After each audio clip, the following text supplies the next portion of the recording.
Top quality और consistent performance के लिए सिर्फ सिल्वर पंप नाम याद रखना। છોટાઉદેપુર જિલ્લામાં એવી અનેક આશ્રમ શાળાઓ આવેલી છે કે જ્યાં બાળકો શાળામાં જ રહીને અભ્યાસ કરતા હોય છે, પરંતુ સરકારે હવે કેટલીક શાળાઓની ગ્રાન્ટ બંધ કરી દેતા હજારો વિદ્યાર્થીઓના ભવિષ્ય પર જોખમ તોડાઈ રહ્યું છે। છોટાઉદેપુર જિલ્લાના અંતરિયાળ વિસ્તારોમાં રહેતા બાળકો શિક્ષણથી વંચિત ન રહી જાય તે માટે કેટલીક સંસ્થાઓ દ્વારા આશ્રમ શાળા ચલાવવામાં આવતી હોય છે અને આ શાળાઓમાં આદિવાસી જાતિના બાળકોને શિક્ષણ સહિત ભોજનની અને રહેવાની સુવિધા પૂરી પડાય છે। સરકારના આદિજાતિ વિભાગ દ્વારા આવી આશ્રમ શાળાઓને ગ્રાન્ટ અપાતી હોય છે, પરંતુ હાલ રૂનવાડ ગામમાં આવેલી આશ્રમ શાળા સહિત અનેક શાળાઓનું ભવિષ્ય જોખમમાં છે।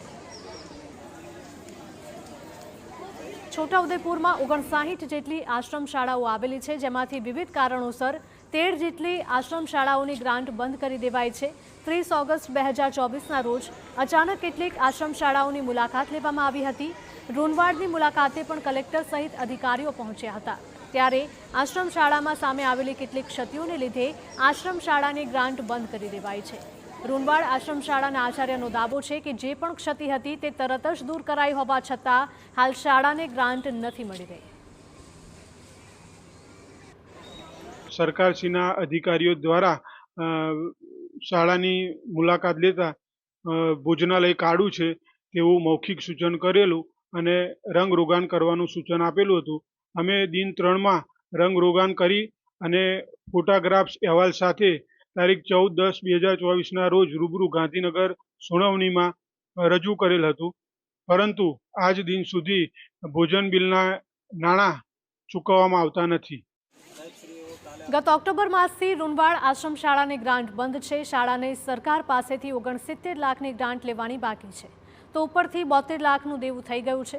અત્યાર સુધી સંસ્થા વેપારીઓ પાસેથી ઉધારે અનાજ લાવી વિદ્યાર્થીઓને ભોજન પૂરું પાડતી હતી, પરંતુ હવે તો વેપારીઓની પણ ધીરજ ખૂટી ગઈ છે। કોઈ ઉધાર અનાજ દેવા માટે પણ તૈયાર નથી। ભોજનની વ્યવસ્થાના અભાવે વિદ્યાર્થીઓને ઘરે પરત મોકલવા પડે તેવી પરિસ્થિતિ છે, તો બીજી તરફ આ બાળકોને આશ્રમ શાળામાં મૂકી રોજગારી માટે અન્ય જિલ્લાઓમાં જતા આદિવાસી માતા પિતાની પણ મુશ્કેલીઓમાં વધારો થયો છે।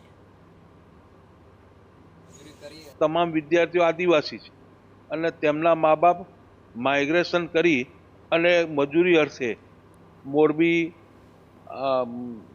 રાજકોટ અને જામનગર કે આ બધું સુરત, તાપી એ વિસ્તારમાં ગયેલા છે અને એના બાળકો અહીંયા આગળ અભ્યાસ કરવા માટે એ લોકો મૂકી જાય છે, કારણ કે એમના ઘરે કોઈ વ્યક્તિ હોતા નથી અને એના લીધે પોતાના બાળકો અભ્યાસથી વંચિત ન રહે એટલે એ અભિગમને લીધે એ પોતે અહીંયા આગળ આશ્રમ શાળામાં બાળકોને મૂકી જાય છે।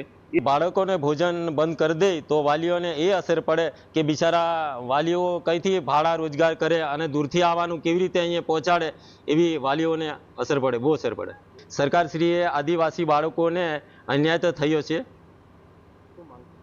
અમે સરકારશ્રીને એવી માંગ કરીએ કે 10 મહિનાથી આ ભોજનાલયનું બિલ બંધ કરેલું છે, તો એ ભોજનાલયનું બિલ મજૂર કરે એવી અમારી વાલીઓ શ્રીની માંગ છે। તો સમગ્ર મામલે આશ્રમ શાળાના અધિકારીનું નિવેદન પણ સામે આવ્યું છે। તેમનું કહેવું છે કે કેટલીક શાળાઓમાં મેનુ પ્રમાણે વિદ્યાર્થીઓને ભોજન અપાતું ન હતું, કેટલીક શાળાઓમાં ગેરહાજર બાળકોની ગેરહાજરી ન પૂરાતી નહોતી, તો કેટલીક શાળાઓમાં સ્ટાફના રહેવાની પણ પૂરતી વ્યવસ્થા ન હતી, જેની મૌખિક જાણ જે તે સંસ્થાના હોદ્દેદારોને કરાઈ હતી। જો કે સંસ્થાઓ દ્વારા જે છેલ્લા રિપોર્ટ્સ રજૂ કરાયા છે તે બધા કમિશનર દ્વારા સત્વરે આ ગ્રાન્ટ બાબતે નિર્ણય કરાશે। આશ્રમ શાળાનો રિપોર્ટ કમિશનરશ્રીને કરેલ હતો, જે અન્વયે કમિશનરશ્રીએ આ 13 આશ્રમ શાળાઓની ગ્રાન્ટ અટકાવેલી છે। એમાંથી કમિશનરશ્રીએ તારીખ 14/10/24ના રોજ તેઓનું રૂબરૂ બોલાવીને નિવેદનો લીધેલા હતા। ત્યારબાદ આગળની કાર્યવાહી હાલ કમિશનર કચેરીમાં ચાલુ છે અને રૂનવાડ આશ્રમ શાળા માટેનું હાલ છેલ્લા પૂર્તતા કરીને મોકલી આપેલ છે। રૂનવાડ ગામની આશ્રમ શાળામાં ધોરણ 1થી 12માં 460 જેટલા વિદ્યાર્થી અભ્યાસ કરે છે, ત્યારે હાલ તેમના ભવિષ્ય ઉપર પણ જોખમ તોડાઈ રહ્યું છે।